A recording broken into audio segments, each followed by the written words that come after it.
நிறைய பேர் நினைச்சுக்கிறாங்க, நான் எப்படி வாழ்ந்தாலும் நான் கொடுக்குற காணிக்க அங்கீகரிக்கப்படும்.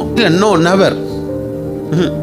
நிறைய பேருக்கு இந்த திமிர் இருக்குது. தேவன் ஏன் காயினை நிராகரித்தாரு, காயினுடைய காணிக்கையை நிராகரித்தார் அப்படின்னு சொன்னா, காயின் எப்படிப்பட்டு இருந்தானா, பொல்லாதவனா இருந்ததுனால. காயினுடைய கிரிய பொல்லாதவைகளாம்.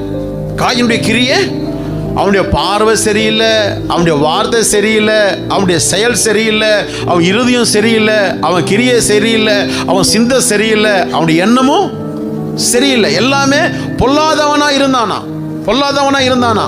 அதனால நீங்க காயின் போல இருக்காதீங்க. காணிக்கை செலுத்த வரான். ஆனா அந்த காணிக்க தேவன் விரும்புகிற பிரகாரமா கொடுக்கணும்னு சொல்லிட்டு அவன் என்ன பண்ணல, விரும்பல. காணிக்கை என்று எடுத்துக்கொண்டாலே பல காரியங்கள் நம்ம சொல்லலாம். நான் தேவனுக்காக ஒரு பிரதிஷ்டை பண்ணி வாழ்றேன் பாத்தியா, காணிக்க.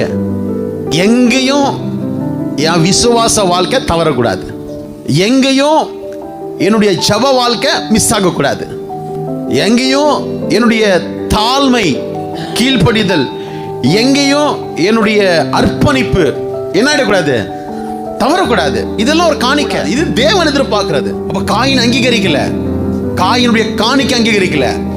ஆபேல் அங்கீகரிச்சாரு, ஆபேலுடைய காணிக்கை அங்கீகரிச்சாரு. இந்த மாதம் தேவன் நமக்கு நீ பெற்றுக்கொள்ளத்தக்கதாக ஓடுங்கள், பெற்றுக்கொள்ளத்தக்கதாக ஓடுங்கள். 2 பேர் ஓடினாங்க, அண்ணன் தம்பி.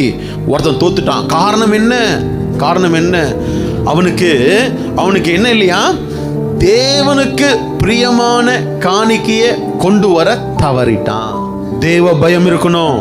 தேவ பயம், தேவன் விரும்புகிற விசுவாச வாழ்க்கை இருக்கணும், தேவன் விரும்புகிற ஜப வாழ்க்கை இருக்கணும், தேவன் விரும்புகிற தாழ்மை இருக்கணும், தேவன் விரும்புகிற பரிசுத்தம் இருக்கணும், தேவன் விரும்புகிற கிரியை இருக்கணும். நான் தேவனால் அங்கீகரிக்கப்பட்டிருக்கணும். அதுக்கப்புறம் நான் கொடுத்த ஒவ்வொரு ரூபாய்க்கும் ரிவார்டு, அவார்டு உண்டு.